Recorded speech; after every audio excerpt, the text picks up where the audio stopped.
बहुत समय पहले की बात है। काशीपुर नाम का एक बहुत छोटा सा गांव था। वहां के लोग बहुत ही हंसी खुशी एक दूसरे के साथ मिलजुल कर रहते थे। इस गांव में हरिया नाम का एक व्यक्ति रहता था। उसके परिवार में उसकी पत्नी और 2 बच्चे थे। हरिया के पास 2 गायें थीं, जिनका दूध बेचकर वह अपने जीवन निर्वाह करता था। इस गांव की सबसे बड़ी समस्या थी पानी की, क्योंकि पूरे गांव में केवल एक ही तालाब था। लोग इसी तालाब से पानी भरकर अपने दैनिक जीवनचर्या के काम किया करते थे।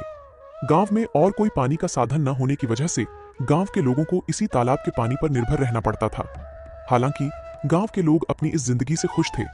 कुछ समय यूं ही हंसी खुशी बीत जाता है, लेकिन एक दिन जब गांव के कुछ लोग तालाब पर पानी भरने जाते हैं तो देखते हैं कि तालाब में बड़े बड़े मगरमच्छों ने कब्जा कर लिया है। अब लोग तालाब से पानी भरना छोड़ देते हैं, क्योंकि मगरमच्छ उन्हें मार सकते थे। थोड़े दिन बाद कुछ लोगों ने हिम्मत करके उस तालाब से पानी लाने की कोशिश की, मगर तालाब के मगरमच्छ उन्हें भी मारकर खा गए। इस घटना से पूरे गांव में भय और हड़कंप मच गया। अरे देखो भाई लोग, तालाब के इन बड़े बड़े मगरमच्छों ने हमारे गांव के 2 लोगों को मार दिया। अगर ऐसा ही चलता रहा तो धीरे धीरे ये पूरा गांव खत्म हो जाए। हाँ भाई रामू, अगर हम इन मगरमच्छ के निवाले नहीं भी बने तो भी बूंद बूंद पानी को तरस तरस कर मर जाएंगे। हाँ भाई लोग, ये तो बहुत बड़ी समस्या हो गई है। अगर हम तालाब के पास भी जाएंगे तो ये मगरमच्छ हमें मार डालेंगे। लेकिन बिना पानी के हमारा गुजारा कैसे होगा? हमें कुछ करना पड़ेगा। तुम सही कह रहे हो चंदन, हमें तुरंत पंचायत बुलानी चाहिए और सरपंच जी को बताना चाहिए। हाँ चलो सरपंच जी के पास चलते हैं, अब वही कुछ कर सकते हैं। गांव के लोग मिलकर पंचायत में सरपंच जी के पास जाते हैं और अपनी समस्या बताते हैं। हाँ सरपंच जी, मगरमच्छ बहुत खतरनाक होते हैं। अगर हम तालाब के पास गए तो हमारी जान को खतरा हो सकता है। हाँ सरपंच जी, हरिया सही कह रहा है। हमने देखा कि कुछ लोग पानी भरने गए थे और मगरमच्छों ने उन पर हमला कर दिया। हाँ भाइयों, यह समस्या सच में गंभीर है, लेकिन हमें इसका कोई समाधान निकालना होगा। एक व्यक्ति है जो हमें इस समस्या से निकलने के लिए कोई बेहतर सुझाव दे सकता है। वह है मुखिया हरिलाल। हमें इस बारे में हरिलाल से बात करनी चाहिए। वह गांव के सबसे अक्लमंद इंसान है। वह इस समस्या का कोई ना कोई हल निकाल ही लेंगे। राजू और बिरजू, तुम दोनों मुखिया के घर जाओ और उनसे कहो कि सरपंच जी ने उन्हें तुरंत याद किया है। दोनों सेवक मुखिया के घर जाते हैं और मुखिया को ले आते हैं। सरपंच जी, कहिए आपने हमें कैसे याद किया? हरिलाल, हमारे गांव के तालाब पर मगरमच्छों ने कब्जा कर लिया है और लोगों को पानी के लिए बहुत समस्या हो रही है। अब तुम उनकी समस्या का कोई समाधान निकालो। मुझे तो कुछ समझ ही नहीं आ रहा, आखिर उन मगरमच्छों से कैसे छुटकारा पाया जाए। मुखिया गहरी सोच में पड़ जाता है और फिर उसको एक उपाय सोचता है और वह सरपंच जी से कहता है। सरपंच जी, मगरमच्छों से लड़ना आसान नहीं है। हमें एक दूसरा तालाब बनाना होगा। ये काम आसान नहीं होगा, लेकिन अगर हम सब मिलकर मेहनत करेंगे तो नया तालाब जल्दी ही बन जाएगा। मुखिया जी, आप बिल्कुल सही कह रहे हैं। हम सब मिलकर मेहनत करेंगे और नया तालाब बनाएंगे। हाँ, हमें मिलकर काम करना होगा। इस समस्या का यही समाधान है। चलो फिर कल से ही हम नया तालाब खोदने का काम शुरू करते हैं। सभी गांव वाले मिलकर काम करेंगे और पानी की समस्या से जल्द ही निजात पाएंगे। गांव वाले मुखिया जी के सुझाव से सहमत होते हैं और अगले दिन से ही तालाब खोदने का काम शुरू कर देते हैं। कुछ ही दिनों की मेहनत और मशक्कत के बाद आखिरकार गांव के लोगों ने मिलकर एक बहुत ही गहरा तालाब खोद लिया। बस फिर क्या था, वर्षा ऋतु का मौसम भी आ गया और गांव में जोरदार बारिश शुरू हो गई। बारिश से वह तालाब लबालब पानी से भर गया, जिसे देख गांव के लोग बहुत खुश हुए।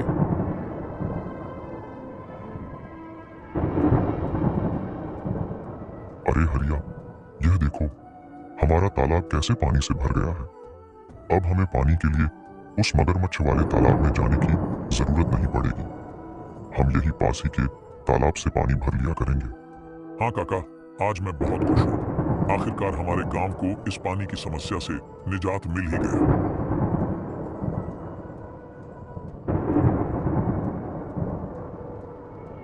ऐसे ही कुछ दिन हंसी खुशी बीत जाते हैं।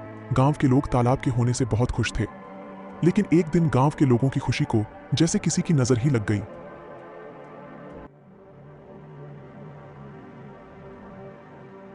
सुनिए जरा, ये तालाब से मटकी भरकर ले आना। घर में पानी खत्म हो गया है। और हाँ, थोड़ा जल्दी आना। वहाँ गांव वाले लोगों से बातें करने मत बैठ जाना जब तक मैं आपके लिए गाय का दूध निकाल देती हूँ। ठीक है राधा, लाओ 2 मटकी मुझे। मैं अभी पानी भर लाता हूँ। जब हरिया मटकी लेकर तालाब के पास पहुंचा तो उसने देखा वहां पर मुखिया हरिलाल खड़ा है और वह गांव वालों से पैसे ले रहा है। हरिया ने एक व्यक्ति को रोककर पूछा, भैया क्या बात है, ये मुखिया जी किस चीज के पैसे ले रहे हैं? अरे भाई हरिया, क्या बताऊं अब तुम्हें। अब ये मुखिया जी हमसे इस पानी के पैसे ले रहे हैं। इनका कहना है कि जिसे भी इस तालाब से पानी भरना है उसको पैसे देने होंगे, और जो पैसे नहीं देगा उसे तालाब से पानी नहीं भरने दिया जाएगा। भगवान जाने अब इस गांव में क्या कहर आने वाला है। हरिया पानी भरने के लिए तालाब के पास खड़ा हो जाता है। जैसे ही वह तालाब से पानी भरने जाता है, मुखिया उसे रोकते हुए कहता है, हरिया तुम क्या कर रहे हो? तुम्हें पता नहीं है कि यहाँ से पानी भरने के लिए पैसे देने होंगे? लेकिन यह तो गांव का तालाब है, यहाँ पानी भरने के लिए पैसे क्यों देने पड़ेंगे? यह नियम अब बदल गया है। यहाँ से पानी भरने के लिए हर किसी को पैसे देने होंगे। ये तो सरासर अन्याय है। ये तालाब सबके लिए है, हमने मिलकर इसे खोदा है। तुम पैसे कैसे मांग सकते हो? मुझे कानून मत सिखाओ, यह मेरा आदेश है, और जो इसे नहीं मानेगा उसे तालाब से पानी नहीं मिलेगा। ये बिल्कुल गलत है। मैं इस बात को जमींदार साहब के पास ले जाऊंगा। तुम्हें इसका जवाब देना होगा। जाओ जाओ, जमींदार साहब के पास जाओ। लेकिन तुमने इस बारे में जमींदार के सामने अपना मुंह भी खोला तो तुम्हें और तुम्हारे परिवार को इसके गंभीर परिणाम भुगतने पड़ सकते हैं। मेरी शिकायत करने से पहले एक बार अपने परिवार के बारे में भी सोच लेना। हरिलाल से पंगा लेना तुम्हारे परिवार पर भारी पड़ सकता है। ठीक है, मैं पैसे दे दूंगा, लेकिन याद रखना यह अन्याय ज्यादा दिनों तक नहीं चलेगा। हरिया मजबूरी में पैसे देकर पानी भरता है और वहां से चला जाता है। राधा, जो हम सब गांव वालों ने मिलकर तालाब खोदा था, मुखिया जी ने अब उस पानी भरने पर रोक लगा दी है। मुखिया ने कहा है कि अगर पानी चाहिए तो तुम्हें इस पानी की कीमत चुकानी होगी। ये मुखिया अपने आप को समझता क्या है? देख लेना, एक दिन इसके पापों का अंत जरूर होगा। हम गरीबों की इसे एक दिन हाय जरूर लगेगी। इतनी गर्मी में गरीबों से पानी के पैसे लेता है। देख लेना, एक दिन ये मुखिया बूंद बूंद पानी को तरसेगा। नहीं राधा, ऐसा मत कहो। कोई हमारे साथ बुरा करता है, इसका मतलब ये तो नहीं कि हम भी उसके साथ बुरा ही करें। ऊपर वाला सब देख रहा है, सबको सबकी कर्मों की सजा जरूर मिलती है। मुखिया को भी उसकी किए की सजा एक न एक दिन जरूर मिलेगी। एक दिन गांव में एक नया व्यक्ति आता है और तालाब के पास पानी पीने की कोशिश करता है। ये तालाब तो काफी बड़ा है, यहाँ से पानी पी लेता हूँ, प्यास बहुत लगी है। ऐ, तुम कौन हो? नमस्ते, मैं एक यात्री हूँ और बहुत प्यासा हूँ। बस थोड़ा पानी पीने के लिए रुका हूँ। यहाँ पानी पीने के लिए रुक गए? यहाँ पानी पीने के लिए पैसे देने होंगे। पैसे? लेकिन पानी पर तो सभी का हक है। ये तो सरकारी तालाब, पानी के लिए पैसे क्यों देने पड़ेंगे? ये सरकारी तालाब नहीं, ये हमारा तालाब है। यहाँ पानी पीना है तो पैसे देने होंगे, नहीं तो चलते बनो। मुझे कानून मत सिखाओ, ये मेरा इलाका है और यहाँ मेरे नियम चलते हैं। अगर तुम्हें पानी पीना है तो पैसे दो, वरना चलते बनो। वह व्यक्ति बिना पानी पिए वहां से चला जाता है और सीधे जमींदार साहब के घर पहुंचता है। जमींदार साहब के घर के बाहर मुखिया के दो आदमी खड़े थे। वह व्यक्ति से पूछते हैं, कौन हो तुम? तुम तो इस गांव के नहीं लगते। तुम यहाँ किस काम से आए हो? मैं जमींदार साहब से मिलने आया हूँ, उन्होंने ही मुझे बुलाया है। मेरा नाम मोहन है, मैं इस गांव का नया कलेक्टर हूँ। यह सुनकर वह दोनों आदमी उस व्यक्ति को अंदर जाने देते हैं। नमस्ते जमींदार जी, मैं इस जिले का नया कलेक्टर हूँ। मेरा नाम मोहन है। नमस्ते कलेक्टर साहब, आइए बैठिए। मुझे बताइए आप यहाँ कैसे आए? जमींदार साहब, मैं यहाँ एक गंभीर समस्या के बारे में बात करने आया हूँ। मैं गांव के तालाब पर गया था और प्यास लगने पर पानी पीने की कोशिश की, लेकिन मुझे पानी पीने से मना कर दिया गया और पानी पीने के लिए पैसे मांगे गए। क्या ऐसा किसने किया?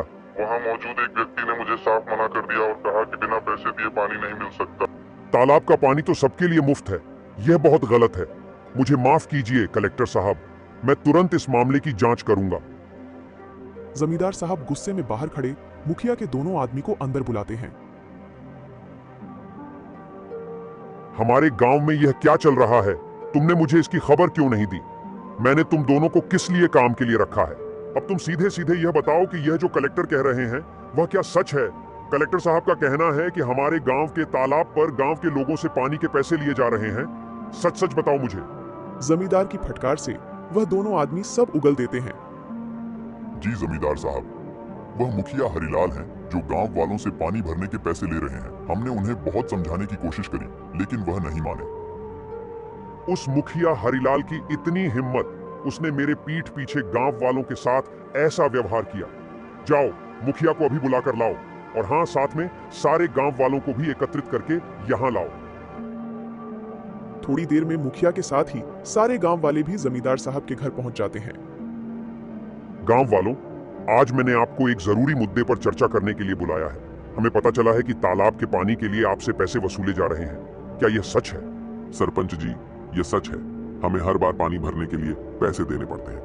हमारे साथ बहुत गलत हो रहा है सरपंच जी। हम पहले से ही मुश्किल में हैं और यह नया नियम हमारे लिए बहुत भारी पड़ रहा है। मुखिया, तुम्हें क्या कहना है? क्या यह सच है कि तुमने पानी के लिए पैसे वसूले हैं? तभी मुखिया का ध्यान उस व्यक्ति के पास जाता है जिसे मुखिया ने पानी पीने से मना कर दिया था। अरे ये व्यक्ति यहाँ क्या कर रहा है? अच्छा, तो इसीलिए लगाई है। मेरी शिकायत देख लूंगा इसको तो मैं। बोलो हरिलाल, ये सब क्या चल रहा है? सच का तो मुझे पता चल ही गया है, लेकिन एक बार यह मैं तुम्हारे मुंह से सुनना चाहता हूं। जमींदार साहब, मैंने ये सोचा था कि इससे गांव के विकास के लिए पैसे जमा होंगे, लेकिन अगर ये गलत है तो मुझे माफ कर दीजिए। माफी का समय अब नहीं है। तुमने गांव वालों और हमारे कलेक्टर साहब के साथ गलत किया है। मुखिया, मैं तुम्हें इस पद से तुरंत हटा रहा हूं। तुमने अपने पद का दुरुपयोग किया है। अब गांव वालों को तुमसे कोई परेशानी नहीं होगी। मुझे माफ कर दीजिए जमींदार साहब। माफी मांगने से कुछ नहीं होगा। अब से तुम इस पद पर नहीं रहोगे और गांव के किसी भी फैसले में तुम्हारा कोई अधिकार नहीं होगा। जमींदार साहब, हमें तो लगता था कि यह तालाब सभी के लिए है, लेकिन मुखिया जी ने इसे अपनी संपत्ति ही बना लिया है।